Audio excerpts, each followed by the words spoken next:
ये क्वेश्चन आज का पहला है, ठीक है। ये सारे क्वेश्चन कहीं ना कहीं पिछली शिफ्टों में पूछे जा चुके हैं, तो इसका राइट आंसर आप लोग बताइए। मलेरिया से प्रभावित अंग है अस्थिमज्जा या तिल्ली एवं लाल रक्त कोशिकाएं, मस्तिष्क, आंत। तो इसका जो राइट आंसर है ऑप्शन नंबर बी, तिल्ली एंड लाल रक्त कोशिकाएं। देखिए यहाँ पे हम लोग इस पे थोड़ा देखते हैं क्या है सिस्टम इसका। तिल्ली एवं लाल रक्त कोशिकाएं आप लोग जानते हैं मलेरिया प्लाज्मोडियम नाम परजीवी के कारण होता है, ठीक है। ये मोस्ट इम्पोर्टेंट है।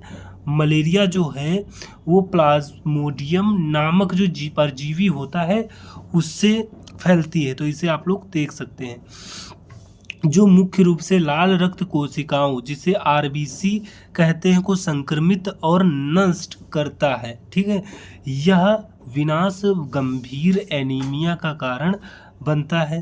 तिल्ली, ये तिल्ली देखिए वह अंग है जो मलेरिया परजीवी के प्रति प्रतिरक्षा प्रक्रिया उत्पन्न करता है और संक्रमित लाल रक्त कोशिकाओं को हटाने को नियंत्रित करता है, ठीक है। जो ये जो संक्रमित हो जाती है हमारी लाल रक्त कोशिकाएं, उन्हें यह तिल्ली हटाने की प्रयास करती है, तो इसे भी आप लोग देख लीजिएगा। जिसके कारण मलेरिया में अक्सर तिल्ली बढ़ जाती है, ठीक। तो ये जो एनालाइज आपके लिए हम लेके आए हैं मोस्ट इम्पोर्टेंट है, आप लोग इसकी व्याख्या भी अच्छे से देख लीजिएगा, ठीक है। हालांकि गंभीर मामलों में मस्तिष्क, गुर्दे, फेफड़े और पाचन तंत्र भी प्रभावित हो सकते हैं। प्राथमिक और सबसे अधिक प्रभावशील अंग तिल्ली लाल रक्त कोशिकाएं होती हैं, तो ये ज़्यादा होती हैं मलेरिया के कारण। तो ये इसकी व्याख्या थी, आप लोग देख लीजिएगा। ये सारे क्वेश्चन आपके लिए मोस्ट इम्पोर्टेंट हैं। यदि आप हमारे चैनल पर पहली बार आए हैं तो चैनल को सब्सक्राइब कर दीजिएगा और वीडियो को लाइक कीजिएगा। और इसका राइट आंसर आप लोग बताइए। सबसे तेज बढ़ने वाला पौधा कौन सा है? केले का, नीम का, या बांस का, या सपेटा का, ठीक। तो इसका जो राइट आंसर है वो है बांस का। आपने देखा होगा बांस का सबसे लंबा पौधा होता है ये, ठीक है। तो आप लोग यहाँ पर देखिए बांस जो होता है, बांस को विश्व में सबसे तेजी से बढ़ने वाला काष्ठीय पौधा माना जाता है।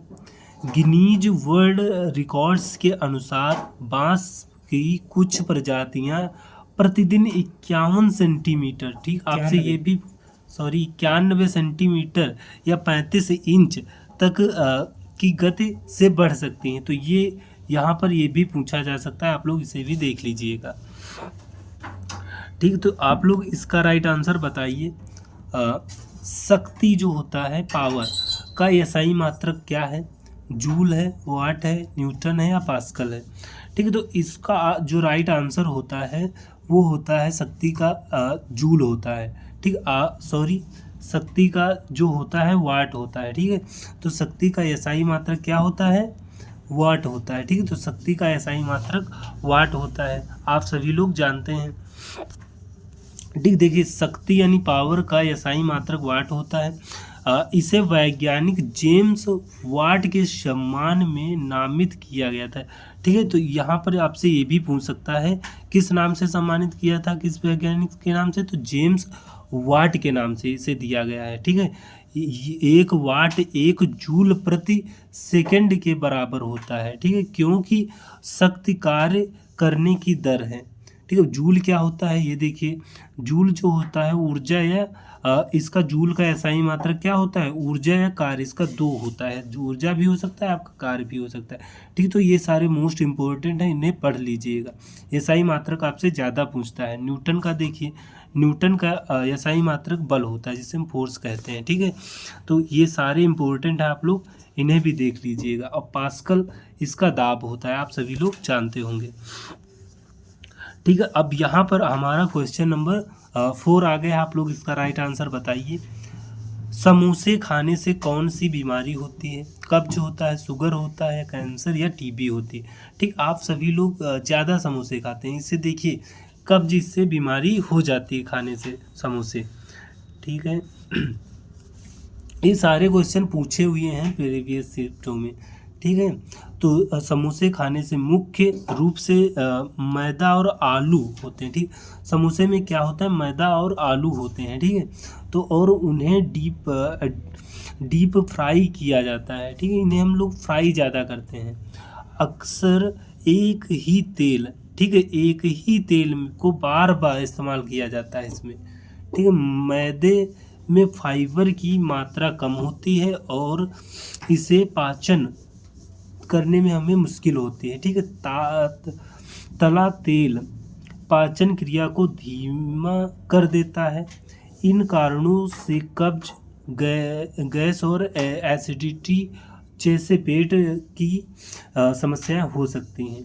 तो आप लोग इसे भी देख लीजिएगा, ठीक है। नियमित रूप से क्या है यहाँ पे, नियमित रूप से समोसे का सेवन अन्य गंभीर समस्याओं जैसे मोटापे, मधुमेह, उच्च रक्तचाप ये भी हो सकता है इससे, ठीक है। तो आप लोग ये भी देख लीजिएगा, जैसे ऑप्शन हो वैसे आप लोग वहाँ पे कीजिएगा। हृदय रोग जोखिम को बढ़ावा दे सकता है, ठीक है। तो आप लोग इसका राइट आंसर बताइए क्वेश्चन नंबर 5, ठीक है। अगर आपको कंटेंट अच्छा लग रहा हो इसका, तो आप लोग चैनल को सब्सक्राइब कीजिए, वीडियो को लाइक कीजिएगा। जब प्रकाश नेत्र में प्रवेश करता है तो अधिकांश अपवर्तन कहाँ होता है, ठीक। ये भी मोस्ट इम्पोर्टेंट है, आप इसे मोस्ट इम्पोर्टेंट करके फीड कर सकते हैं। देखिए, क्रिस्टलीय लेंस पर, कॉर्निया के बाहरी पृष्ठ पर, या परितारिका पर, या पुतली पर, ठीक है। तो इसका जो राइट आंसर है ऑप्शन नंबर 20 का बिल्कुल राइट आंसर है। कॉर्निया के बाहरी पृष्ठ पर ज़्यादा अधिकांश अपवर्तन होता है, ठीक है। तो देखिए यहाँ पे जब प्रकाश वायु से आँख में प्रवेश करता है तो अधिकांश अपवर्तन, प्रकाश का मुड़ना आँख के सबसे बाहरी पारदर्शी सतह, ठीक है, कॉर्निया पर होता है, ठीक है, बाहरी पृष्ठ पर होता है। ये बाहरी पृष्ठ कॉर्निया होता है। ऐसा इसलिए होता है क्योंकि हवा, कॉर्निया, ठीक है, ये मोस्ट इम्पोर्टेंट लाइन है, हवा और कॉर्निया के अपवर्तन सूचकांक के बीच सबसे अधिक अंतर होता है, ठीक है। तो आप लोग इसे भी देख लीजिएगा।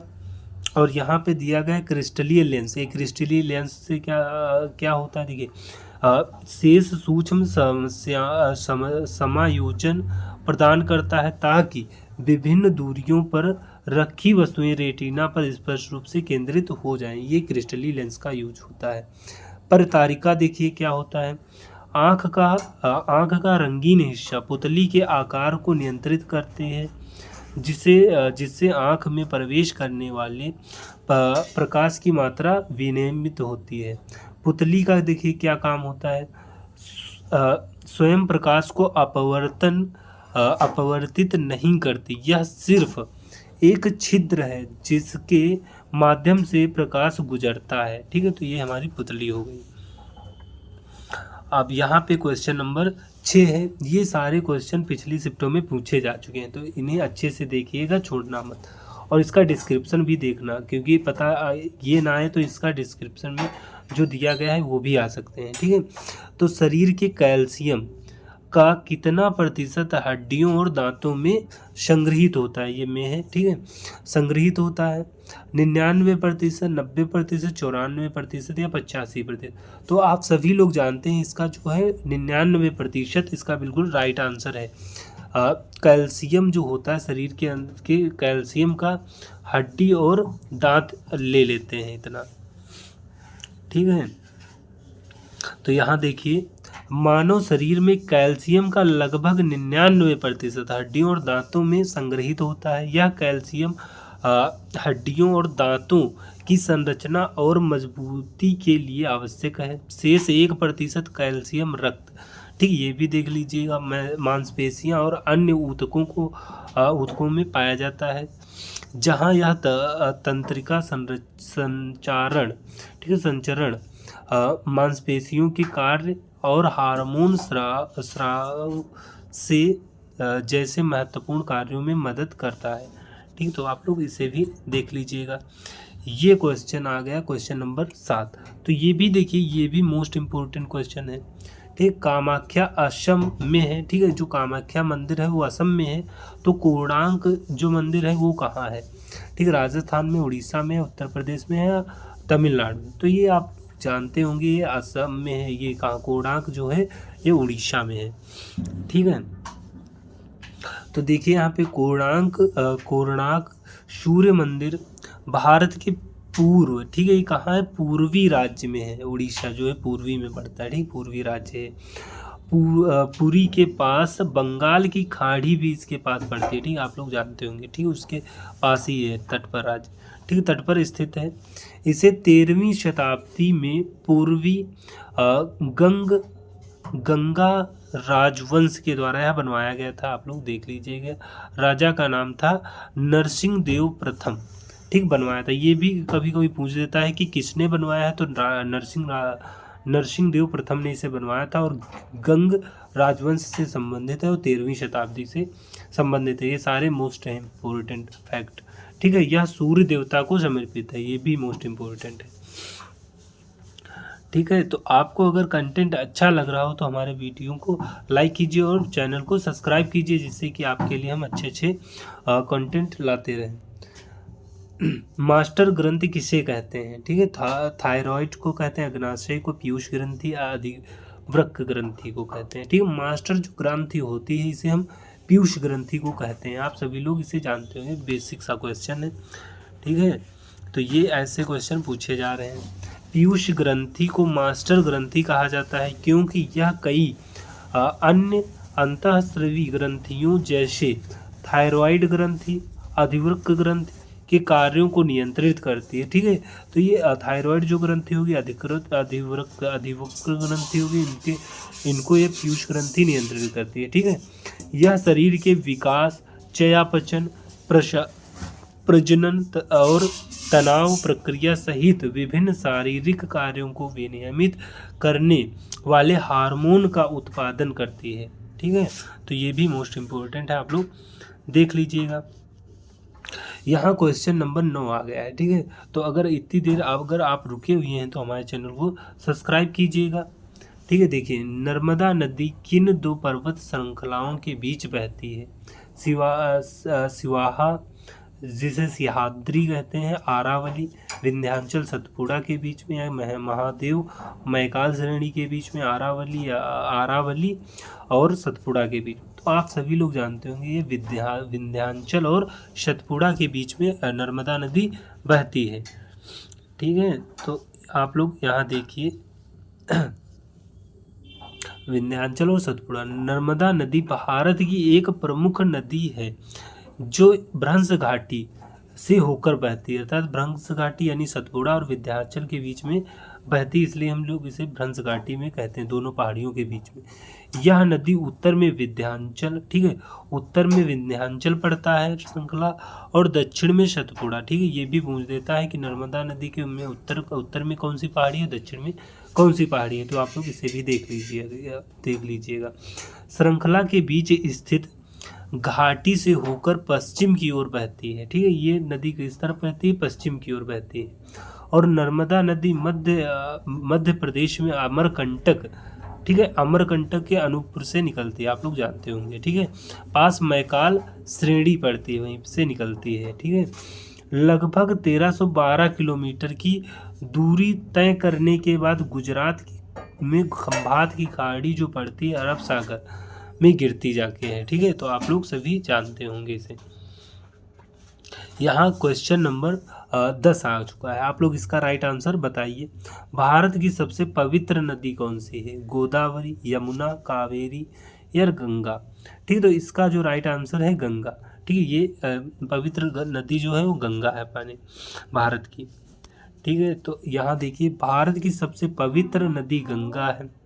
हिंदू धर्म में गंगा को एक देवी, गंगा मैया या माता गंगा के रूप में जाना जाता है और इसे सभी पवित्र नदियों में सबसे पवित्र माना जाता है। धार्मिक महत्व भक्तों का मानना है कि गंगा के पवित्र जल में डुबकी लगाने से पाप धुल जाते हैं और मोक्ष यानी जन्म और मृत्यु के चक्र से मुक्त हो जाते हैं लोग। ठीक है। पौराणिक कथाएं। हिंदू पौराणिक कथाओं के अनुसार राजा भागीरथ की तपस्या के बाद गंगा स्वर्ग से पृथ्वी पर अवतरित हुई थी। ठीक है। किसकी? राजा भागीरथ के कारण इन्होंने तपस्या की थी। आप लोग देख लीजिएगा ये। ठीक है। तो आप लोग इसका राइट आंसर बताइए। ये सारे क्वेश्चन मोस्ट इम्पोर्टेंट हैं। ठीक है। ये सारे क्वेश्चन आपको एज इट इज मिल जाएंगे। अगर लास्ट तक आपने देखा तो 2 से 3 क्वेश्चन इसी क्लास से आपको मिल जाएंगे देखने को। ठीक है। तो ऊर्जा का सिक्का कहा जाता है ATP, ADP, NADP। तो ऊर्जा का सिक्का जो हम कहते हैं वो ये ATP को कहते हैं। ठीक है। ATP को हम लोग ऊर्जा का सिक्का कहते हैं। ऊर्जा का सिक्का ATP को कहते हैं। इसका फुल फॉर्म है एडेनोसिन ट्राइफॉस्फेट। ठीक है। कोशिकाओं में ऊर्जा का प्राथमिक वाहक है और इसे अक्सर ऊर्जा का सिक्का कहते हैं। ठीक है। तो आप लोग इसे भी देख लीजिएगा। ये मोस्ट इम्पोर्टेंट क्वेश्चन था। कोशिकाएं विभिन्न कार्यों के लिए ऊर्जा भंडारण और परिवहन के लिए ATP का उपयोग करती हैं। ठीक है। जैसे कि मांसपेशियों का संकुचन और प्रोटीन का संश्लेषण। ठीक है। प्रोटीन का संश्लेषण और मांसपेशियों का संकुचन ATP के ही द्वारा होता है। जब ATP से एक फास्फेट समूह टूटता है। ठीक है। फास्फेट समूह टूटता है तो ऊर्जा निकलती है और यह एडेनोसिन हाइफॉस्फेट बन जाता है। कोशिकीय श्वसन जैसे प्रक्रियाओं के माध्यम से ADP को ATP में पुनर्जीवित किया जा सकता है। ठीक है। जिससे ऊर्जा का एक निरंतर चक्र सुनिश्चित होता है। तो इसे आप लोग देख लीजिएगा, मोस्ट इम्पोर्टेंट था। देखिए, विद्युत ऊर्जा की व्यावसायिक इकाई क्या है? ठीक है। जूल है, वाट घंटा है, किलोवाट घंटा है या वो वोल्ट है। ठीक है। विद्युत ऊर्जा का जो SI मात्रक होता है वो होता है किलोवाट घंटा। ठीक। तो आप लोग इसे भी देख लीजिएगा। यहाँ पर देखिए विद्युत ऊर्जा की व्यावसायिक इकाई वही है किलोवाट घंटा, जिसका ये साइन है kWh वाला देख लीजिए, जिसे आमतौर पर यूनिट कहा जाता है। ठीक है। यूनिट वही कहते हैं। घरों और उद्योगों में बिजली की खपत इसकी इकाई में मापी जाती है। ठीक है। जो हम बिजली घर और उद्योगों में अगर खर्च करते हैं तो इसी से मापते हैं। ठीक है। नर्मदा नदी कहाँ जाकर गिरती है? खंबात की खाड़ी, बंगाल की खाड़ी या मानस सागर या अंडमान सागर। ठीक। तो अभी आपने पीछे पढ़ा है इसे कि ये खंबात की खाड़ी में गिरती है, जिसे हम लोग अरब सागर कहते हैं, पश्चिम की ओर बहती है। ठीक। तो देखिए यहाँ पे नर्मदा नदी मध्य भारत की एक प्रमुख पश्चिम की ओर बहने वाली नदी है। ठीक है। ये पश्चिम की ओर बहती है, हमने भी देखा था। मध्य प्रदेश के अमरकंटक के अनूपपुर जिले से मैकाल श्रेणी से निकलती है। यह एक भ्रंश घाटी बनाती है। वही विंध्याचल और सतपुड़ा के बीच में बहती है इसलिए। ठीक है। गुजरात में भरूच के पास खंभात की खाड़ी, जिसे हम अरब सागर का एक हिस्सा है, उसमें गिरती जाके है। ठीक है। तो आप लोग यहाँ पर देखिए, ये हाल ही में उत्तर प्रदेश महिला आयोग का अध्यक्ष किसे नियुक्त किया गया है? स्वाति सिंह, बबीता चौहान, अपर्णा यादव या इनमें से कोई नहीं। देखिए, इसका जो राइट आंसर है ऑप्शन नंबर बी, इसका बिल्कुल राइट आंसर है। बबीता चौहान इसका बिल्कुल राइट आंसर है। उत्तर प्रदेश महिला आयोग की वर्तमान अध्यक्ष कौन है? बबीता चौहान। अभी आपने देखा है। अपर्णा यादव को उत्तर प्रदेश महिला आयोग का अध्यक्ष नियुक्त किया गया है। अपर्णा यादव कौन है? ये अध्यक्ष हैं। ठीक है। तो आप लोग ये भी देख लीजिएगा। देखिए, ये क्वेश्चन आज का लास्ट क्वेश्चन है। अगर आप हमारे चैनल पे पहली बार आए तो चैनल को सब्सक्राइब कीजिए, वीडियो को लाइक कीजिए, जिससे कि हम आपके लिए अच्छा कंटेंट लेके आएँ। और ये सारे क्वेश्चन किसी न किसी शिफ्ट में पूछे जा चुके हैं, ठीक है। किस देश में सफ़ेद हाथी पाए जाते हैं? भारत में, या थाईलैंड में, या रूस में, या अमेरिका में? ठीक, तो आप सभी लोग जानते हैं सफ़ेद हाथी हमारे थाईलैंड में पाए जाते हैं। तो ये आप बचपन से ही पढ़ते आ रहे होंगे, ठीक है। थाईलैंड को सफ़ेद हाथियों की भूमि कहा जाता है, ठीक है, के रूप में जाना जाता है, क्योंकि वहाँ सफ़ेद हाथी को पवित्र माना जाता है। हाथी शाही शक्ति, ठीक है, शाही शक्ति का प्रतीक है। किसका है? हाथी जो होते हैं शाही शक्ति का प्रतीक होते हैं। तो आप लोग इसे भी देख लीजिएगा। क्लास देख ली तो 2 से 3 क्वेश्चन आप बना के इसमें से ले जा सकते हैं, ठीक है। तो आपको यह क्लास अच्छे से देखना है। तो हम लोग चालू कर रहे हैं। देखिए, ये आज का पहला क्वेश्चन है। पौधों में भोजन का परिवहन कौन सा ऊतक करता है? ठीक है, जाइलम या फ्लोएम या पैरेनकाइमा या कॉर्नेल काइमा, ठीक है। आप लोग इसमें से बताइए कौन सा आंसर इसका सही है, ठीक है।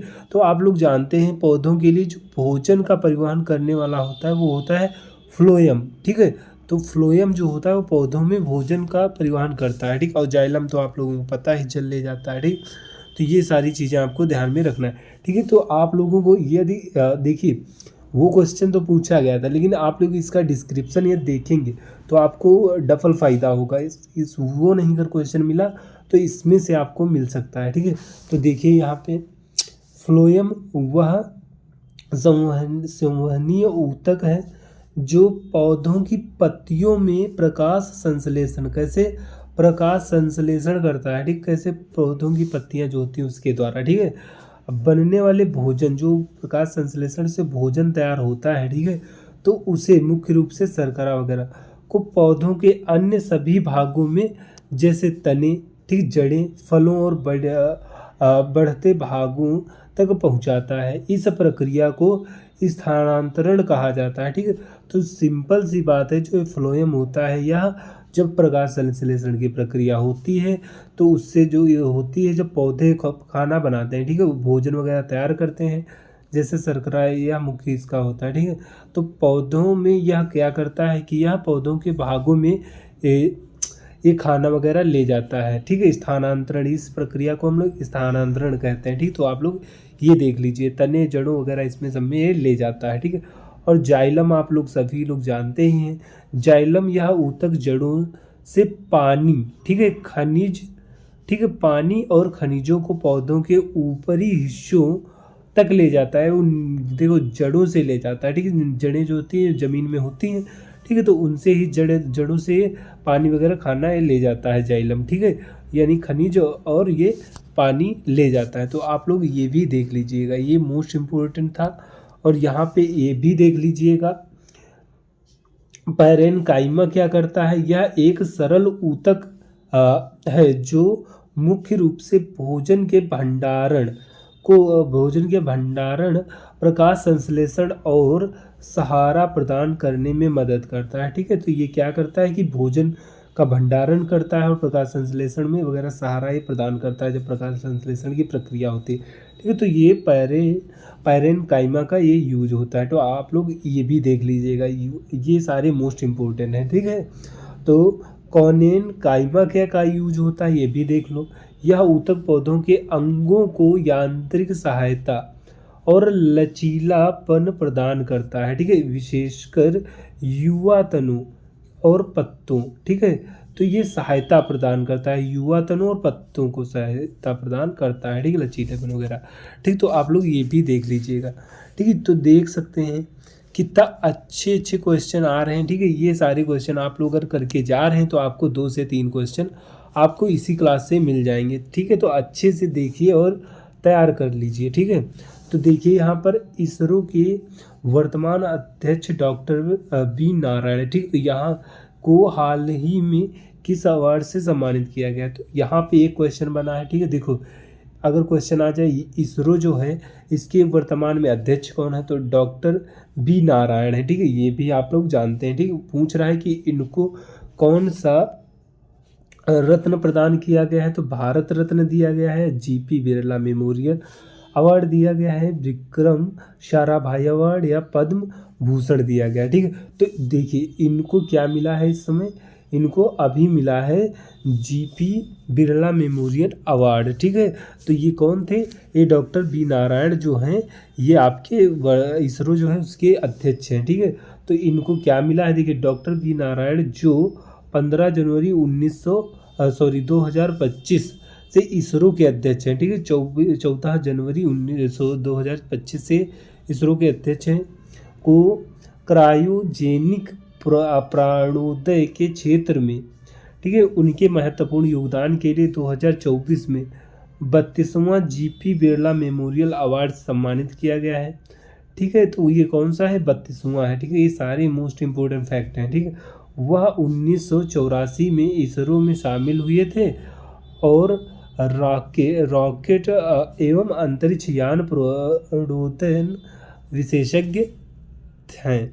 ठीक है, तो ये सारा आप लोग देख सकते हैं। अगर आपको हमारा कंटेंट अच्छा लग रहा हो तो चैनल को सब्सक्राइब कर दीजिए और वीडियो को शेयर करिए अपने फ्रेंड तक, जिससे कि उनको भी इससे कुछ फ़ायदा हो सके।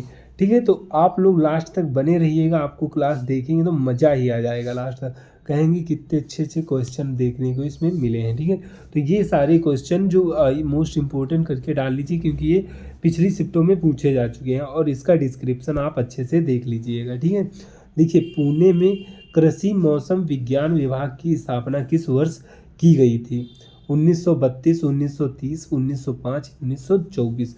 ठीक है, तो देखिए यहाँ पे कह रहा है पुणे में कृषि मौसम विज्ञान जो था इसकी स्थापना कब की गई थी, तो इसकी स्थापना देखो इसकी स्थापना मेरे ख्याल से 1930 में की गई थी। ठीक है, तो देख लेते हैं, सॉरी यहाँ पे 1905 में इसकी स्थापना की गई है। तो देखिए यहाँ पे देखिए भारत में मौसम विज्ञान विभाग की स्थापना 1875 में हुई थी। बाद में इसका मुख्यालय पुणे में स्थानांतरित कर दिया गया था और कृषि मौसम विज्ञान विभाग की स्थापना विशेष रूप से 1905 में पुणे में की गई थी। ठीक, तो कब की गई थी, 1905 में। ठीक है, तो ये मोस्ट इम्पोर्टेंट था, ये वाला आप लोग करके जाइए। ठीक है, तो ये देख लीजिए यहाँ पे क्वेश्चन नंबर 4 आप लोग इसका राइट आंसर बताइए क्या होगा। देखिए मसालों की रानी किसे कहा जाता है। ठीक है, तो मसालों की रानी देखिए काजू को कहते हैं, किशमिश को या इलायची को या लाल मिर्च को। तो ये सारे क्वेश्चन मोस्ट इम्पोर्टेंट हैं, पूछे जा चुके हैं। ठीक है, इनको अच्छे से करके जाइए। देखिए इसका राइट आंसर है इलायची। ठीक है, इसका राइट आंसर क्या है, मसालों की रानी को हम कहते हैं इलायची। ठीक है, इलायची को मसालों की रानी कहते हैं, क्वीन ऑफ स्पाइसेस। ठीक है, कहा जाता है इसे। यह उपाधि इसके असाधारण सुगंध गुणों, ठीक क्यों दी गई है, इसमें सुगंधित गुणों वगैरह आते हैं, गुड़ सुगंधित गुड़ इसके होते हैं। ठीक, सुगंधित होती है या नाजुक स्वाद होगा और औषधीय उपयोग के लिए इसको दी गई है यह उपाधि। ठीक है, औषधि के लिए यह यूज करी जाती है, इसका स्वाद भी अच्छा होता है। ठीक, नाजुक स्वाद होता है। ठीक, सुगंध इसकी अच्छी होती है। ठीक है, तो इसलिए इसको यह उपाधि मिली है। तो ये भी आपसे पूछ सकता है। ठीक है, तो यहाँ देखिए एक गतिशील बल में अचानक ब्रेक लगने से सवारी आगे की ओर झुक जाती है, यह किस नियम का पालन कर रहा है, तो न्यूटन का यह कौन सा नियम था, न्यूटन के प्रथम नियम, न्यूटन के द्वितीय नियम, न्यूटन के तृतीय नियम, संवेग के नियम। ठीक, तो आप सभी लोग जानते हैं न्यूटन का जो प्रथम नियम है या जड़त्व का नियम है। ठीक है, इसी में यह बताया गया है। ठीक है, कि हर व्यक्ति अपने जड़त्व में होता है। ठीक है, तो कोई भी तब तक उसमें विराम अवस्था में होता है, जब उसका कोई कुछ करेगा तभी वो हिलेगा, मतलब कोई उसको फोर्स करेगा तभी वो हिलेगा। ठीक है, तो आप लोग जानते ही हैं। ठीक है, तो यही इसका राइट आंसर है। ठीक, और अब इसमें डिस्क्रिप्शन इसका आप लोग पढ़ के जाइए, ये मोस्ट इम्पोर्टेंट है। देखो न्यूटन के प्रथम नियम का जब एक गतिशील बस में अचानक ब्रेक लग रहा है, ठीक है, अचानक ब्रेक लग रहा है तो उसमें बैठे यात्री आगे की ओर झुक जाते हैं। यह घटना न्यूटन के गति के प्रथम नियम, जिसे जड़त्व का नियम कहते हैं, लॉ ऑफ इनर्शिया कहते हैं, ठीक है, भी कहा जाता है, ठीक है, का एक उत्कृष्ट उदाहरण है। ठीक, आप सभी लोग जानते हैं। ठीक है, और यहाँ पे देखिए क्या दिया गया है। यहाँ पे देखिए जड़त्व का नियम कहता है कि प्रत्येक वस्तु अपनी विराम अवस्था या एक समान गति की अवस्था में तब तक के बनी रहती है जब तक कि उस पर कोई बाहरी असंतुलित बल ना लगाया जाए। ठीक है, तो कह रहे हैं कि कोई व्यक्ति अगर खड़ा है यहाँ पे तो खड़ा ही रहेगा जब तक उसको कोई फोर्स नहीं करेगा, कोई बल नहीं लगाएगा। ठीक, तो ये इसका प्रथम नियम कहता है, जड़त्व का नियम है। ठीक है, तो देखिए मेरे बस के चलने के दौरान यात्रियों का पूरा शरीर निचला और ऊपरी हिस्सों बस के साथ गति की अवस्था में होता है। जब ड्राइवर अचानक ब्रेक लगाता है तो बस और यात्री के शरीर का निचला हिस्सा, ठीक है, बाहरी बल के कारण तुरंत विरामावस्था में आ जाता है। ठीक, तो ये था आपका, देखो न्यूटन ने 3 नियम दिए हैं, तो ये सारे आप नियम पढ़ के जाइए। फर्स्ट तो जड़त्व का हो गया, ठीक है, और ठीक है, तीसरा जो नियम है वो आप सभी लोग जानते हैं, क्रिया प्रतिक्रिया का नियम, और दूसरा वेग संवेग का नियम है। ठीक है, ये आप लोग पढ़ के जाइए। ठीक है, तो ये सारे क्वेश्चन आपसे पूछा जा सकता है। ठीक है, हालांकि शरीर का ऊपरी हिस्सा गति के जड़त्व के कारण उसी गति से आगे बढ़ते रहने की कोशिश करता है, जिससे यात्री आगे की ओर झुक जाते हैं। ठीक, झटका महसूस करता है। तो यही उसी के बारे में सब बताया गया है, तो आप लोग देख लीजिएगा। ठीक है, तो यहाँ देखिए गुलाब का शहर, ठीक है, किसे कहते हैं कि ये मोस्ट इम्पोर्टेंट। देखिए गुलाब का शहर किसे कहते हैं, पंजाब को, चंडीगढ़, बनारस को या लखनऊ को। ठीक, तो ये जो राइट आंसर इसका है ऑप्शन नंबर 20 का राइट आंसर है। चंडीगढ़ को हम लोग गुलाब का शहर भी कह देते हैं। ये सारे फैक्ट वाले क्वेश्चन ज़्यादा पूछे जाते हैं, तो आप लोग इसे करके जाइए। चंडीगढ़ को एशिया के सबसे बड़े गुलाब उद्यान जाकिर हुसैन रोज गार्डन की उपस्थिति के कारण भारत का रोज गार्डन, ठीक है, भारत का रोज गार्डन कहा जाता है। ठीक, भारत का रोज गार्डन अर्थात गुलाब का शहर कहते हैं। ठीक, क्यों कहते हैं, जाकिर हुसैन रोज गार्डन के कारण। ठीक, तो आप लोग इसे भी देख के जाइए। देखिए यहाँ पर क्वेश्चन नंबर 7, आप लोग इसका राइट आंसर बताइए। देखिए खासी पहाड़ियाँ कहाँ स्थित हैं, मेघालय में, नागालैंड में, असम में या मणिपुर में। ठीक, तो खासी जो पहाड़ियाँ होती हैं आप लोगों को पता है। ठीक, ये कहाँ होती है, मेघालय में। गारो खासो जयंती है, ये सारी मेघालय में पड़ती हैं, आप सभी लोग जानते हैं। ठीक है, तो खासी पहाड़ियाँ भारत के मेघालय राज्य में शिलांग पठार पर स्थित एक निम्न पर्वतीय संरचना है।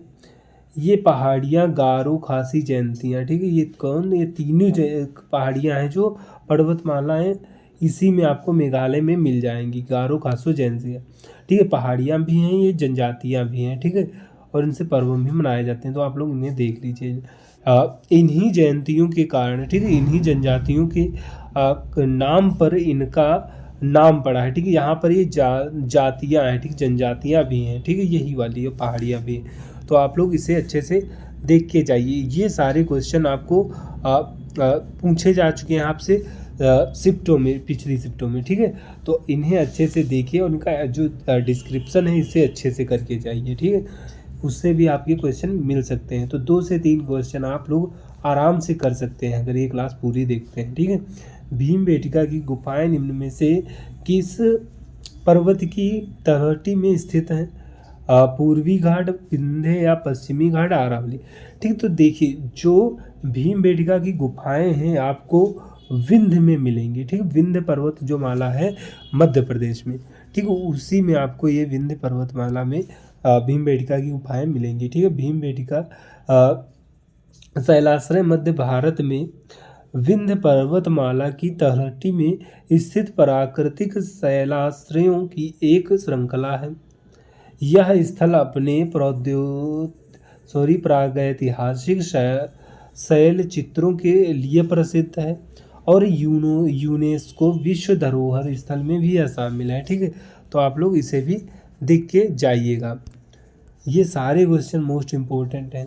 ठीक है, विश्व स्वास्थ्य दिवस ये भी पूछा गया है। ठीक है, विश्व स्वास्थ्य संगठन जो WHO है का मुख्यालय कहाँ है? न्यूयॉर्क USA में, पेरिस फ्रांस, या जेनेवा स्विट्जरलैंड, लंदन UK। ठीक, तो इसका जो राइट आंसर है आप सभी लोग जानते होंगे, जो WHO का मुख्यालय हो जेनेवा स्विट्जरलैंड में है। ठीक है, जेनेवा जो है स्विट्जरलैंड की राजधानी है। ठीक है, विश्व स्वास्थ्य संगठन का मुख्यालय जेनेवा स्विट्जरलैंड में स्थित है।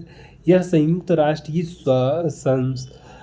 स्वास्थ्य संबंधी का एक विशिष्ट एजेंसी है जो वैश्विक स्वास्थ्य मामलों का नेतृत्व करती है। ठीक, तो आप लोग इसे भी देख लीजिए। ये जो होता है ये वैश्विक जो स्वास्थ्य यानी पूरे देश के स्वास्थ्य संबंधित मामलों को देखती है। ठीक, तो यही इसमें बताया गया है। देखिए, इसको आप लोग बताइए। देखिए, दुनिया की सबसे महंगी लकड़ी किस पेड़ की होती है? आम की, नीम की, शीशम की, या लाल चंदन की? तो ये तो आप लोग कर लेंगे। ठीक है, ये है जो चंदन की लकड़ी होती है, लाल चंदन, आपने पुष्पा में भी देखा होगा। तो ये सबसे महंगी जाती है, तो आप लोग इसे कर लीजिएगा। देखिए, प्रश्न में दिए गए विकल्पों में से सबसे महंगी लकड़ी के बारे में पूछा गया है, जबकि अफ्रीकी ब्लैक वुड या अगर वुड जैसी लकड़ियां विश्व स्तर पर सबसे महंगी हैं। कौन सी हैं? अफ्रीकी ब्लैक वुड या कह सकते हैं अगर वुड, ये सबसे महंगी है। ठीक, लेकिन अगर वैश्विक स्तर पे देखा जाए, लेकिन ऑप्शन के हिसाब से यहाँ पे लाल चंदन महंगी थी। उपलब्ध विकल्पों में आम, नीम और शीशम चंदन के में लाल चंदन भारत में आमतौर पर पाई जाने वाली सबसे मूल्यवान और महंगी लकड़ी है। ठीक, तो आप लोग इसे देख लीजिएगा। देखिए, यहाँ ऑप्शन नंबर 11, देखो क्वेश्चन नंबर जो 11 है ये मोस्ट इम्पोर्टेंट है, इसे मोस्ट इम्पोर्टेंट करके फीड कर लीजिए, क्योंकि विटामिन से ज़्यादा क्वेश्चन मिलते हैं आपको। देखिए, निम्न में से किस की कमी से रिकेट्स यानी सूखा रोग किसके कारण हो जाता है? हड्डी में सूख जाती हैं। Vitamin D, vitamin C, vitamin K, vitamin A. ठीक है, तो आप लोग जानते हैं विटामिन डी यानी सूख जाएंगी तो हमको विटामिन डी चाहिए सूर्य के प्रकाश से। ठीक, तो उससे ही आपको रिकेट्स, हड्डियाँ हमारी सूख जाती हैं, कमज़ोर हो जाता, शरीर सूख जाएगा। ठीक, तो ये रिकेट्स रोग उससे हो जाता है। रिकेट्स रोग ऐसी बीमारी है जिसमें बच्चों की जो हड्डियाँ होती हैं वो कमज़ोर हो जाती हैं और मुलायम हो जाती हैं। तो ये आपको सूर्य के प्रकाश से मिलेगा विटामिन डी। ठीक है, या मुख्य रूप से विटामिन डी की कमी के कारण जो शरीर को कैल्शियम और फास्फोरस, ठीक है, इससे क्या मिलता है? कैल्शियम और फास्फोरस अवशोषित करने में मदद करता है, जो स्वास्थ्य हड्डियों के लिए आवश्यक होती हैं। तो ये कैल्शियम और फास्फोरस कैसे हमको मिलेगा? सूर्य के प्रकाश से। विटामिन सी से क्या हो जाता है? स्कर्वी रोग हो जाता है। आप लोग सभी लोग जानते हैं, ये भी आया हुआ क्वेश्चन है। और विटामिन डी से एक रोग होता है, विटामिन ए से क्या होता है? रतौंधी वगैरह हो जाती है। ठीक, आंखों में रतौंधी वगैरह अन्य समस्याएं हो सकती हैं। ठीक, तो ये सब आप लोग करके जाइए। ठीक है, देखिए क्वेश्चन नंबर 12, ठीक है, ये भी मोस्ट इम्पोर्टेंट है, पीछे अभी पूछा जा चुका है। स्टैच्यू ऑफ यूनिटी किस नदी के किनारे स्थित है? ठीक, तो ये आपको स्टैच्यू ऑफ ताप्ती, साबरमती या नर्मदा या माही। ठीक, तो इसका जो राइट आंसर है नर्मदा। आप सभी लोग जानते होंगे स्टैच्यू ऑफ यूनिटी। ठीक है, ये देखिए यहाँ पे स्टैच्यू ऑफ यूनिटी भारत की गुजरात राज्य में, कहाँ है? गुजरात राज्य में नर्मदा नदी के एक द्वीप पर स्थित है। ठीक है, द्वीप पर है। ठीक है, यह सरदार सरोवर बांध के सामने है। ठीक है, कहाँ है? सरदार सरोवर बांध के सामने है। ठीक है, सरदार सरोवर सामने है। ठीक है, तो ये भी आप लोग देख लीजिएगा। स्थिर गति से दौड़ रही एक रेलगाड़ी में बैठा यात्री लंबवत ऊपर की दिशा में गेंद फेंक रहा है तो वह गेंद कहाँ गिरेगी? यात्री के हाथों में, यात्री के सामने, यात्री के पीछे। वह रेल की गति की दिशा पर निर्भर करती है। ठीक, तो इसका जो राइट आंसर क्या होगा? और यात्री के हाथ में गिरेगी, इसका बिल्कुल राइट आंसर होगा। क्योंकि देखो ये कहना क्वेश्चन क्या चाह रहा है, कह रहा है कि स्थिर गति में दौड़ रही है, मतलब स्थिर गति में ये दौड़ रही है एक रेलगाड़ी है, ठीक है, और यात्री उसमें बैठा हुआ है, ठीक है, वो एक गेंद फेंक रहा है ऊपर है, ठीक है, तो यात्री अगर ट्रेन में बैठा हुआ है, अगर ऊपर गेंद फेंकेगा तो उसके हाथ ही में तो गिरेगी। ठीक है, तो ये इसका मतलब था। तो ये देखिए यहाँ पे डिस्क्रिप्शन, ठीक है, यह घटना गति के जड़त्व और न्यूटन के पहले गति के नियम के कारण होती है। ठीक है, तो प्रारंभिक स्थिति यह मतलब जब यात्री गेंद को अपने हाथ से पकड़े हुए होता है तो गेंद में भी वही क्षैतिज वेग होता है जो रेलगाड़ी और यात्री का होता है। ठीक है, तो ये इसका बताया गया है कि ये न्यूटन का प्रथम नियम था। ठीक है, गति के दौरान जब गेंद को लंबवत ऊपर फेंका जाता है तो उस पर कोई क्षैतिज बल, ठीक है, कार्य नहीं करता, इसीलिए गेंद अपनी उड़ान के दौरान भी उसी स्थित क्षैतिज वेग में वो आगे बढ़ती रहती है और वेग से ट्रेन और यात्री के आगे बढ़ रहे होते हैं। ठीक है, तो ये आप लोग देख लीजिएगा। परिणाम क्या है? चूंकि गेंद और यात्री दोनों समान क्षैतिज दूरी तय करते हैं, इसीलिए जब गेंद वापस आती है तो वह यात्री के हाथों में गिरती है। ठीक, तो यहाँ पे क्या कह रहे हैं कि जो गेंद और यात्री दोनों हैं जो वो समान क्षैतिज दूरी तय कर रहे हैं। ठीक है, और इसीलिए गेंद क्या होती है वो वापस नीचे आती है और यात्री के हाथों में ही गिरेगी। ठीक है, क्योंकि वो दोनों समान वेग पे चल रहे हैं। ठीक है, तो ये इसका जो राइट आंसर था। ठीक है, तो हम लोग क्वेश्चन नंबर 14 पे आ चुके हैं। ठीक है, मनुष्य के दिमाग का सबसे बड़ा भाग है मस्तिष्कांक है या अनुमस्तिष्क है या प्रमस्तिष्क है या मध्य मस्तिष्क है। ठीक, तो आप लोग जानते हैं, ठीक है, मस्तिष्क सबसे बड़ा भाग क्या होता है? प्रमस्तिष्क होगा, जो आगे का भाग होता है हमारे मस्तिष्क का, ये सबसे बड़ा मस्तिष्क का भाग होता है। ठीक है, इसमें से सेरिब्रम जो इसी में आता है। ठीक है, सेरिब्रम। ठीक, तो ये इसका राइट आंसर था। ठीक है, तो देखिए यहाँ पे मनुष्य के दिमाग का सबसे बड़ा भाग प्रमस्तिष्क होता है। यह मस्तिष्क का लगभग 80% भाग से बना होता है। ठीक है, 80% भाग ये लेता है आगे का मस्तिष्क। ठीक, मस्तिष्क का भाग में से 80%। तो ये आप लोग देख लीजिएगा। कभी कभी ये भी पूछ देगा कि मस्तिष्क का कितना भाग ये प्रमस्तिष्क लेता है, तो ये 80% लेता है। ठीक, तो ये सारे फैक्ट थे, मोस्ट इम्पोर्टेंट थे। ठीक, तो आप लोग इन्हें देख लीजिएगा। ठीक है, तो ये देखिए क्वेश्चन नंबर 15, ये भी मोस्ट इम्पोर्टेंट है। ये सारे जो क्वेश्चन हमने आपको कराए हैं ये सारे पिछली शिफ्टों में पूछे जा चुके हैं, तो ये आपके लिए मोस्ट इम्पोर्टेंट क्लास होने वाली थी। ठीक है, तो अगर आप अभी तक हमारे चैनल पे हैं तो अभी तक आप लोग सब्सक्राइब नहीं किए हैं तो सब्सक्राइब कर दीजिए और वीडियो को लाइक कीजिए, अपने फ्रेंड तक इसे शेयर करिए। ठीक है, तो प्रतिरोधकता किसके साथ बढ़ती है? तापमान में वृद्धि, अनुप्रस्थ परिच्छेद क्षेत्रफल में वृद्धि, तापमान में कमी या लंबाई में कमी। ठीक, तो ये आपको बताना था कि जो प्रतिरोधकता है ये किसके साथ बढ़ेगी। ठीक, तो प्रतिरोधकता जो होती है वो तापमान में वृद्धि के साथ प्रतिरोधकता बढ़ेगी। ठीक, तो तापमान में वृद्धि होगी तब प्रतिरोधकता भी बढ़ेगी।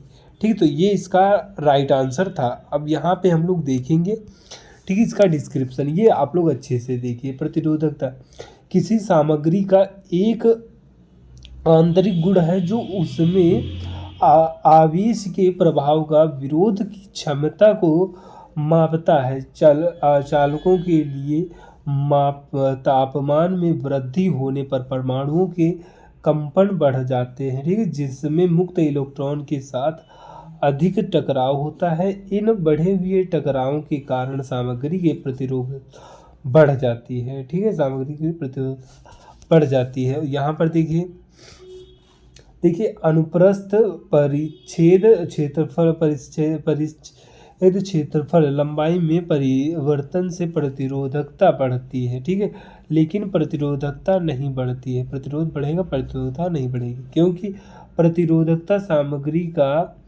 एक विशिष्ट गुण होता है। ठीक है, तो यहाँ पर आप देख सकते हैं, ये आज का पहला क्वेश्चन है।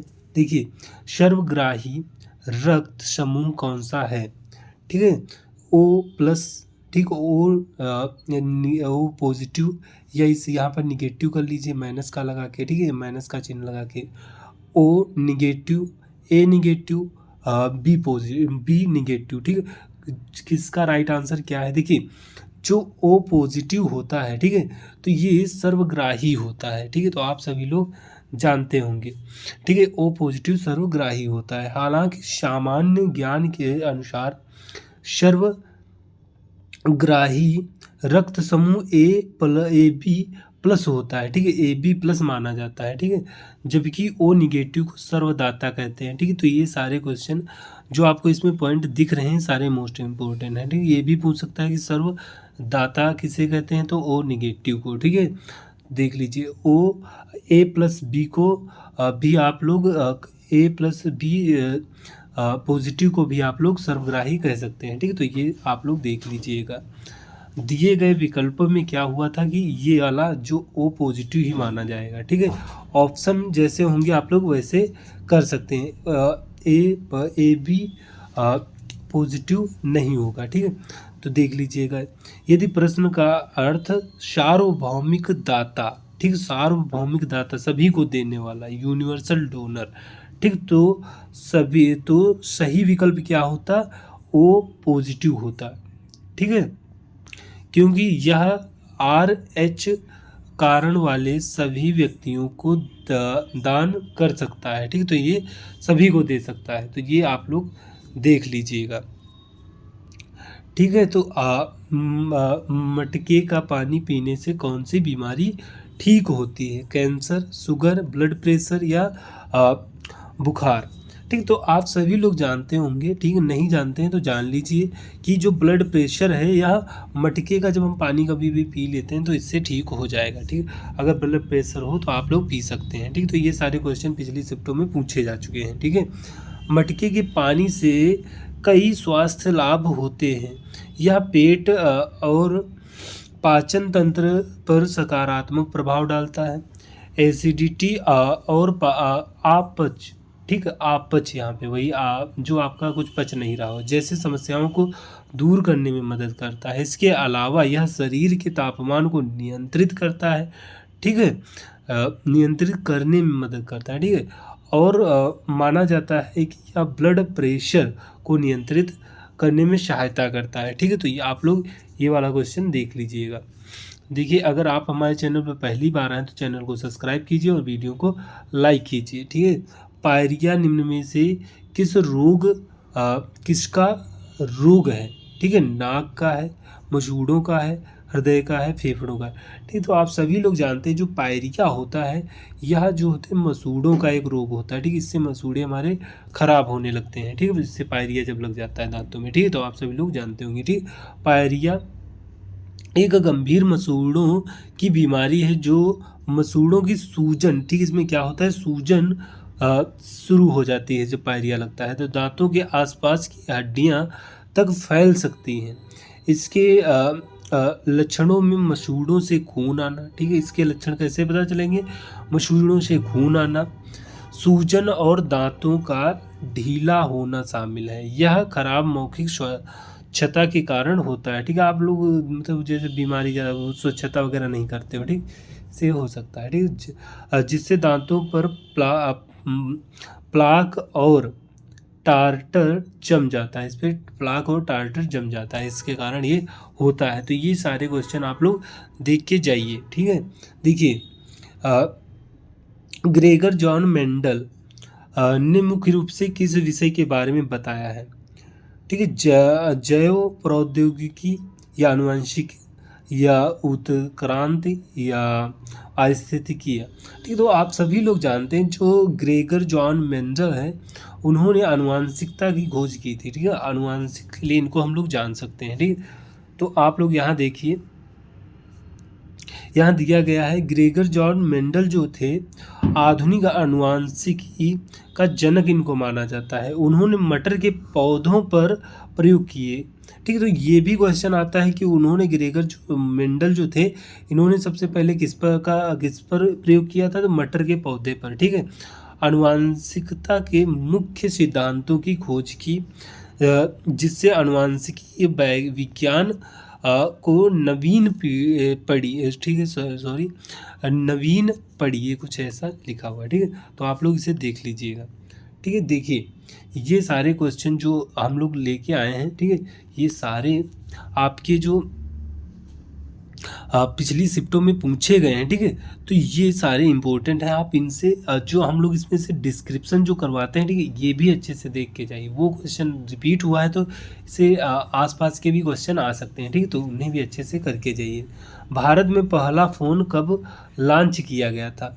सन 1990 या 1992, 1995 या 1993। ठीक है, तो आप लोग बताइए। देखिए भारत में सबसे पहला फ़ोन कब लॉन्च हुआ था, तो ये आपको 1995 में मिलेगा। ठीक है, सबसे पहला फ़ोन यहाँ पर लॉन्च किया गया था 1995। ये सारे जो सबसे पहले आविष्कार वाले ज़्यादा पूछे जाते हैं। ठीक है, तो इन सभी को आप लोग देख लीजिए। भारत में पहला मोटर फ़ोन 31 जुलाई 1995 को लॉन्च किया गया था। मोदी टेस्ला, ठीक है, क्या थी? मोदी टेस्ट्रा जो थी नेटवर्क पर कोलकाता में पहली बार मोबाइल कॉल की गई थी। ठीक, तो आप लोग ये भी देख लीजिए, कोलकाता में सबसे पहले कॉल की गई थी। मुंबई किस राज्य का लोक नृत्य है? ठीक है, बिहू जो होता है, बिहू किस राज्य का लोक नृत्य है? पश्चिम बंगाल, असम, ओडिशा या त्रिपुरा। तो आप सभी लोग जानते हैं जो बिहू होता है या 3 प्रकार का होता है, या असम में हम लोग इसे मनाते हैं। ठीक है, तो ये तो कॉमन है, आप सभी लोग जानते होंगे, लेकिन इससे जो हम लोग यहाँ पर डिस्क्रिप्शन देखेंगे वो अच्छा होगा। देखिए बिहू नृत्य भारतीय राज्य असम का एक स्थानीय लोक नृत्य है। ठीक है, यह बिहू त्यौहार से जुड़ा है। ठीक है, इससे बिहू त्यौहार से जुड़ा है जो असमिया सांस्कृतिक एक महत्वपूर्ण हिस्सा है। ठीक है, तो आप लोग ये भी सब देख सकते हैं। ठीक है, तो यहाँ क्वेश्चन नंबर 7। ठीक है, अगर अभी तक आपने हमारे चैनल को सब्सक्राइब नहीं किया है तो कर लीजिए। ठीक है, आपके लिए हम देखिए इतनी मेहनत करते हैं, आप एक सब्सक्राइब नहीं करेंगे तो अच्छा नहीं लगता है हम लोगों को। ठीक है, तो एक पारितंत्र में ऊर्जा का प्राथमिक स्रोत क्या है? पौधे होते हैं, सूर्य का प्रकाश, या जंतु, या एटीपी होता है। ठीक है, एटीपी। ठीक है, तो ये तो है नहीं।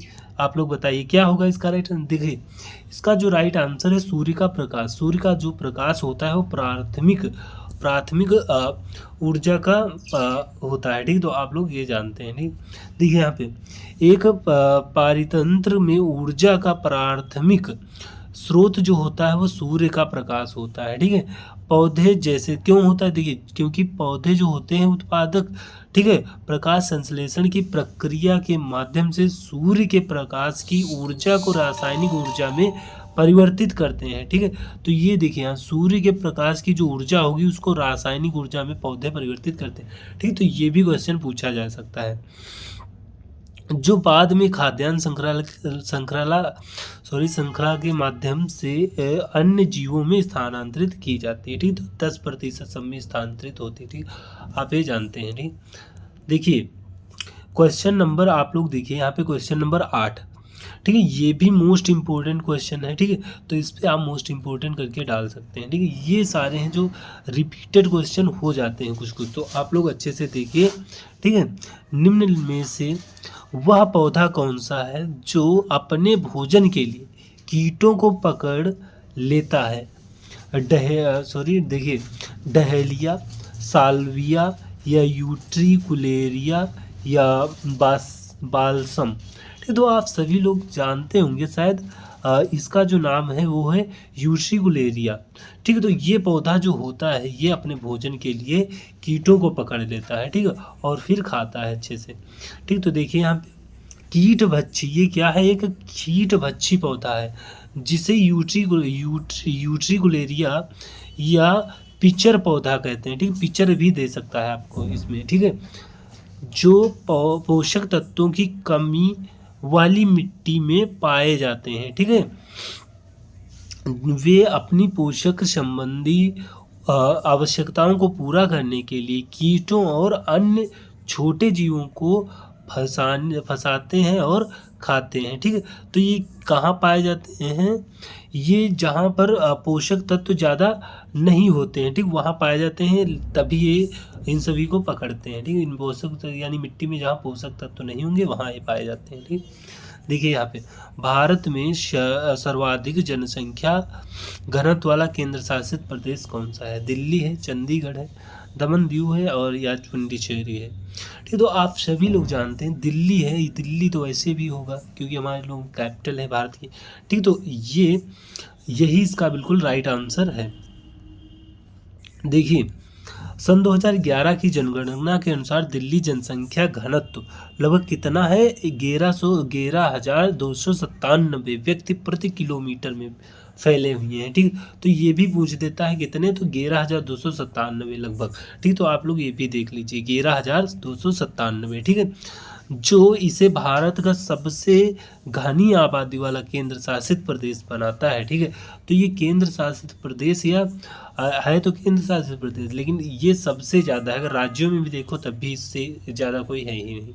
ठीक, तो आप ऐसे भी कर सकते हो। ठीक, देखिए निम्न में से किसने सितंबर 1916 में मद्रास में होम रूल लीग की शुरुआत की थी? Annie Besant, Lala Lajpat Rai, VD. Savarkar या जवाहरलाल नेहरू? ठीक, तो आप सभी लोग जानते हैं 1916 में जो एनी बेसेंट थी इन्होंने ही किया था। ठीक है, क्या किया था? होम रूल लीग की स्थापना की थी। ठीक है, तो एनी बेसेंट ने ही इसकी स्थापना की थी, सितंबर 1916 में मद्रास में किया था। ठीक है, होम रूल लीग की शुरुआत एनी बेसेंट ने। ठीक, कभी कभी ये भी पूछ देता है कब, 1916 में, कहाँ? मद्रास में। ठीक है, और होम रूल लीग। ठीक है, ये आप लोग जान जाइए। ठीक है, ये अच्छी भी, इससे आपसे क्वेश्चन जरूर पूछा जाएगा। ठीक है, वह बाल गंगाधर तिलक ठीक, किसके साथ? बाल गंगाधर तिलक ने भी अप्रैल 1916 में बेलगाम में एक अलग होम रूल लीग की स्थापना की थी। तो इन्होंने ही बाल गंगाधर तिलक ने भी एक होम रूल लीग की स्थापना की थी। तो ये भी आप लोग देख लीजिए। ठीक है, मैस्टिकेशन क्या है? तो देखिए चबाने का कार्य है, या देखिए यहाँ पे पचाने का कार्य, या निगलने का कार्य, नष्ट करने का कार्य। ठीक, तो आप सभी लोग जानते हैं जो इसका राइट आंसर है, मैस्टिकेशन जो होता है वो चबाने का कार्य होता है। ठीक, तो ये चबाने का कार्य होता है। तो आप लोग देखिए यहाँ पे मैस्टिकेशन को चबाना भी कहते हैं। यह भोजन को दांतों की मदद से छोटे छोटे टुकड़ों में तोड़ने की प्रक्रिया। जब हम लोग कुछ खाते हैं तो चबाते हैं तो छोटे छोटे टुकड़े हो जाते हैं। ठीक, उसी को ये मैस्टिकेशन कह सकते हो आप लोग। यह पाचन प्रक्रिया का पहला चरण है। ठीक है, ये भी पूछ सकता है पाचन प्रक्रिया का पहला चरण है तो मैस्टिकेशन या छोटे चबाना कह सकते हो। ठीक, जिसमें भोजन लार के साथ मिलकर निगलने के लिए तैयार होता है। ठीक है, तो ये मोस्ट इम्पोर्टेंट था, आप लोग इसे देख लीजिएगा। ठीक, अगर आपने अभी तक हमारे चैनल को नहीं सब्सक्राइब किया है तो चैनल को सब्सक्राइब कर लीजिए और हमसे जुड़िए, आप निराश नहीं होंगे। आप देखिए यहाँ पे जी यानी गुरुत्वीय त्वरण का मान ध्रुवों पर कैसा होता है? न्यूनतम होता है, सर्वाधिक या न्यूनतम, या आप यहाँ देखिए ये समान रहता है। ठीक है, तो आप सभी को पता होना चाहिए जो जी डिनोट करता है गुरुत्वीय त्वरण को। ठीक है, ध्रुवों पर कैसा मान होता है? तो यहाँ पर क्या होता है? यहाँ पर होता है सर्वाधिक। ठीक, ध्रुवों पर ये क्या होता है? सर्वाधिक होता है। ठीक है, ये क्वेश्चन पूछा जा चुका है। और आप लोग यहाँ पर देखिए जी को डिनोट करता है गुरुत्वीय त्वरण। ठीक, गुरुत्वीय त्वरण को हम जी से भी डिनोट कर सकते हैं। ठीक है, का मान पृथ्वी की सतह पर स्थान के अनुसार बदलता रहता है, ठीक है, तो सतह पर बदलता रहेगा, ठीक है। यह ध्रुवों पर, यानी जिसे हम पोल्स कहते हैं, पर सर्वाधिक होता है, ठीक है, पोल्स पर होता है सर्वाधिक, क्योंकि ध्रुवों पर पृथ्वी की त्रिज्या जो आर होती है, रेडियस, ठीक है, न्यूनतम होती है, ठीक, ध्रुवों पर ये क्या होती है, न्यूनतम रेडियस होती है, भूमध्य रेखा पर न्यूनतम होता है, ठीक है, क्योंकि वहाँ त्रिज्या अधिकतम होती है। तो आप लोग ये देख लीजिएगा। देखिए क्वेश्चन नंबर 13, ये भी मोस्ट इम्पोर्टेंट है, ये सारे मोस्ट इम्पोर्टेंट हैं क्योंकि ये सारे रिपीट क्वेश्चन पूछे जा चुके हैं पिछली शिफ्टों में, तो इन्हें अच्छे से कीजिए और क्लास से आप 2 या 3 क्वेश्चन आप इसमें से कर सकते हैं, ठीक। अगर आप हमारे चैनल पहली बार हैं तो चैनल को सब्सक्राइब कर लीजिए, और हमारे पिछले जो शिफ्टों के एग्ज़ाम है ना, पिछले शिफ्टों की जो हमने आपसे क्वेश्चन करवाए हैं, ठीक है, तो वो भी देख के आप लोग जाइए, ठीक है। भारत का प्रवेश द्वार किस राज्य को कहते हैं? गोवा को, शिमला या मुंबई या दिल्ली, ठीक है। तो आप लोग यहाँ देखिए, भारत का प्रवेश द्वार, इसे हम मुंबई को कहते हैं, ठीक है, आप सभी लोग जानते होंगे भारत का प्रवेश द्वार है, क्योंकि कैपिटल राजधानी जो हमारी है, कैपिटल राजधानी है, ठीक, आर्थिक राजधानी भी है कह सकते हो, ठीक। मुंबई को भारत का प्रवेश द्वार कहा जाता है, ठीक है, तो ये ज़्यादा रिपीट होता है, आप लोग ये तो कॉमन है, आप लोग कर ही लेंगे, ठीक है, हमें पता है, ठीक है। ब्रिटिश शासन के दौरान मुंबई एक प्रमुख बंदरगाह था और पश्चिमी देशों में आने वाले यात्रियों और व्यापारियों के लिए भारत में प्रवेश का मुख्य द्वार था। ब्रिटिश काल से ये सब चल रहा है, ठीक। तो शहर के प्रसिद्ध स्मारक गेटवे ऑफ इंडिया का नाम भी इसी ऐतिहासिक भूमिका को दर्शाता है, ठीक है। तो ये आप लोग देखिए, यहाँ गेटवे ऑफ इंडिया भी पूछता है कहाँ, तो यही है, और इसकी स्थापना वही 1914 में इसकी स्थापना की गई थी, मतलब आरंभ की गई थी, और 1924 लगभग इतने में कंप्लीट हो गया था आपका, ठीक। तो ये आप लोग देख लीजिएगा। देखिए क्वेश्चन नंबर 14, ठीक है, ये भी मोस्ट इम्पोर्टेंट है। जब श्वेत प्रकाश प्रिज्म से होकर गुजरता है तो बैंगनी प्रकाश का विचलन की मात्रा किस पर निर्भर करती है, ठीक है। तो आप लोग देखिए यहाँ पे तरंग दैर्घ्य, कोणीय आवृत्ति या आयाम या तीव्रता, ठीक। तो आप सभी लोगों को पता होना चाहिए, जब हम लोग श्वेत प्रकाश को जो हम प्रिज्म से गुजारेंगे तो वहाँ पे तरंग दैर्घ्य के कारण बैंगनी रंग की विचलन की मात्रा निर्भर करती है, ठीक है। बैंगनी रंग इसी पर तरंग दैर्घ्य के कारण तरंग दैर्घ्य पर निर्भर करता है, ठीक है, आप ऐसे समझिए, ठीक है। देखिए यहाँ पे जब श्वेत प्रकाश प्रिज्म से होकर गुजरता है तो बैंगनी प्रकाश का विचलन तरंग दैर्घ्य पर निर्भर करता है, ठीक है। तो ये वाला मोस्ट इम्पोर्टेंट था, ठीक। देखिए इससे रिलेटेड क्या है, तरंग दैर्घ्य विचलन की मात्रा प्रकाश के रंग या तरंग दैर्घ्य के व्युत्क्रमानुपाती होती है, ठीक। तो ये भी आप लोग देख लीजिए, ठीक। बैंगनी प्रकाश की तरंग दैर्घ्य सबसे कम होती है, ठीक है, ये आपको पता होना चाहिए।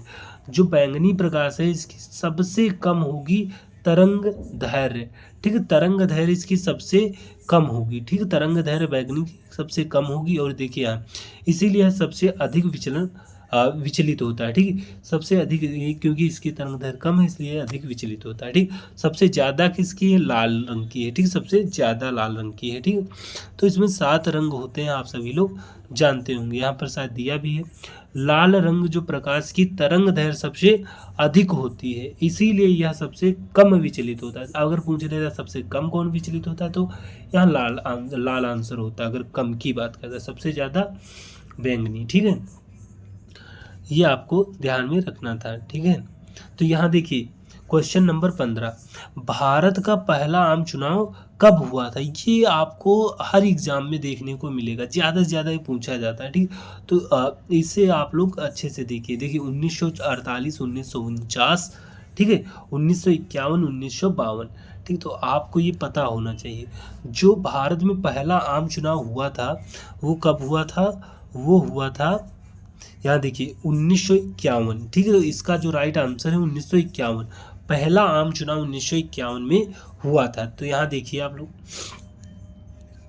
भारत का पहला आम चुनाव 25 अक्टूबर 1951 को शुरू हुआ और फरवरी 1952 में इसके रिजल्ट आ गए थे। ठीक है, 51 से चालू हुए, 52 में रिजल्ट आ गए। आपको पता होना चाहिए कि 1950 को क्या हुआ था। ठीक है, 1950 को आप लोगों को पता होना चाहिए। ठीक, क्या हुआ था कि 1950 में चुनाव जो आयोग था 25 जनवरी, ठीक है, 25 जनवरी 1950 को हमारा जो निर्वाचन आयोग का गठन हुआ था, उसके बाद से 1951 में ये आम चुनाव चालू हुए। ठीक, 52 में रिजल्ट आ गया था। ठीक है, देखिए यहाँ पे यह चुनाव कई चरणों में आयोजित किए गए थे। ठीक है, जिसमें अधिकांश मतदान 1952 में हुए थे। ठीक है, हिमाचल प्रदेश में भारी बर्फबारी के कारण 1951 में मतदान शुरू किए गए थे, क्योंकि हिमाचल प्रदेश में ज़्यादा बर्फबारी हुई थी तो 1951 में चालू हुए थे। ये आप देख लीजिएगा। ठीक है, तो 25 जनवरी जो यहाँ पे दिया गया है, ठीक है, इसी दिन हम लोग निर्वाचन वो चुनाव वाला वो मनाते हैं। ठीक, डे मनाते हैं। ठीक, मतदाता दिवस भी मनाते हैं, तो आप लोग उसे भी देख लीजिएगा। ठीक, तो ये थी आज की क्लास। अगर आप हमारे चैनल पर पहली बार आएँ तो चैनल को सब्सक्राइब कीजिए और वीडियो को लाइक कीजिए और अपने फ्रेंड तक यह वीडियो शेयर कीजिए कि उनको भी इससे लाभ प्राप्त हो सके। ठीक है, अगर हमारा कंटेंट आपको अच्छा लगा हो तो वीडियो को लाइक कीजिए और शेयर कीजिए। ठीक है, और एक प्यारी सी कमेंट भी कीजिए, जिससे कि हमें पता चले कि आप लोगों को समझ में आया है या नहीं। ठीक, तो मिलते हैं अगली क्लास में।